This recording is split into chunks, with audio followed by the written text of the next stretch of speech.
Radio صدائے حریت جموں کشمیر سے update کے ساتھ حاضر ہیں۔ پاکستان اور آزاد کشمیر سمیت دنیا بھر میں آج یوم یکجہتی کشمیر اس عزم کی تجدید کے ساتھ بھرپور انداز میں منایا جا رہا ہے کہ کشمیری عوام کے ناقابل تنسیق حق خودارادیت کے حصول کے لیے منصفانہ جدوجہد کی مکمل حمایت جاری رہے گی۔ آج یکجہتی کشمیر کے سلسلے میں صدر پاکستان آزاد کشمیر کی قانون ساز اسمبلی جبکہ پاکستانی وزیر اعظم کوٹلی آزاد کشمیر میں جلسہ عام سے خطاب کر رہے ہیں۔ پاکستان بھر میں صبح 10 بجے 1 منٹ کی خاموشی اختیار کی گئی جبکہ صبح سائرن بجائے گئے جس کے ساتھ ہی سڑکوں پر رواں دواں ٹریفک رک گئی۔ اس سے قبل مساجد میں نماز فجر کے موقع پر کشمیری عوام کی آزادی کے لیے خصوصی دعاؤں کا اہتمام کیا گیا۔ پاکستان اور آزاد کشمیر کو ملانے والے پلوں دوسرے اہم مقامات پر انسانی ہاتھوں کی زنجیر جبکہ تمام پاکستانی صوبوں میں سیمینارز اور احتجاجی ریلیوں کا انعقاد کیا جا رہا ہے۔ پاکستانی ایئرپورٹس پر کشمیر پر بھارتی مظالم کی دستاویزی فلمیں چلائی جا رہی ہیں۔ پاکستان کا الیکٹرانک میڈیا آج یوم یکجہتی کشمیر کے حوالے سے میراتھن ٹرانسمیشن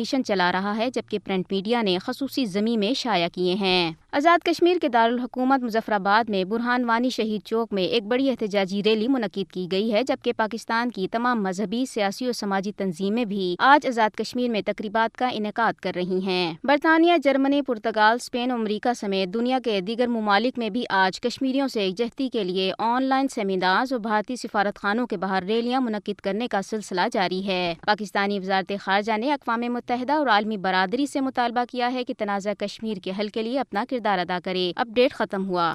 1990 میں 5 فروری کو یوم یکجہتی منانے کی ابتدا اس وقت ہوئی جب جموں کشمیر کے عوام طویل سیاسی سفر کے بے نتیجہ رہنے کے بعد یہ سوچنے پر مجبور ہو گئے کہ اب گھی سیدھی انگلیوں سے نکلنے والا نہیں۔ چنانچہ نئی نسل نے عسکریت کو مسئلے کے حل کے لیے ایک ہتھیار کے طور پر اپنا لیا۔ اس عسکریت کی پشت پر لاکھوں کشمیری عوام کھڑے ہو گئے۔ ایک طرف سری نگر اور دوسرے شہروں میں لاکھوں افراد سڑکوں پر نکلتے تو دوسری جانب ہزاروں نوجوان عسکری تحریک میں شامل ہونے کے لیے گھروں سے نکل کھڑے ہوئے۔ ایسے میں اہل پاکستان اور پوری دنیا کو یہ باور کرانے کی ضرورت تھی کہ اس تحریک کی پشتبانی کی جائے۔ چنانچہ قاضی حسین احمد جو اس وقت جماعت اسلامی پاکستان کے امیر تھے نے 5 فروری 1990 کو قوم سے اپیل کی کہ وہ پورے ملک میں یوم یکجہتی کشمیر منائیں۔ حکومت، اپوزیشن، قومی اداروں، تاجروں، طلباء سب نے اس آواز پر لبیک کہتے ہوئے اہل جموں کشمیر کو یگانگت کا بے مثال احساس دلایا۔ پھر رفتہ رفتہ یہ قومی دن سے نکل کر کشمیری عوام کے حق میں بین الاقوامی سطح پر منایا جانے والا دن بن گیا۔ آج دنیا کے بیشتر مسلم ممالک اور امریکہ، یورپ، جنوبی ایشیا، وسطی ایشیا حتیٰ کہ مشرق و مغرب میں یہ دن منایا جاتا ہے۔ اس دن کے منانے کا مقصد اہل جموں کشمیر کو یہ پیغام دینا تھا کہ وہ تنہا نہیں بلکہ پوری پاکستانی قوم، مسلم دنیا اور دنیا بھر کے انصاف پسند لوگ ان کے ساتھ ہیں۔ پاکستان ہمیشہ اہل کشمیر کی پشت پر تھا، ہے اور رہے گا۔ 5 اگست 2019 کے مودی کے یک طرفہ فیصلے کے بعد پاکستان اب ہر طرح کے فیصلوں میں آزاد ہے کیونکہ بھارت اپنے سارے پتے کھیل چکا۔ یکجہتی کا یہ عزم صرف علامت تک محدود نہیں رہے گا، جلد ایک زندہ حقیقت کی صورت میں لوگ اسے اپنی آنکھوں سے دیکھ سکیں گے۔ سورج جب بھی چڑھے گا دنیا کھلی آنکھوں سے دیکھ لے گی۔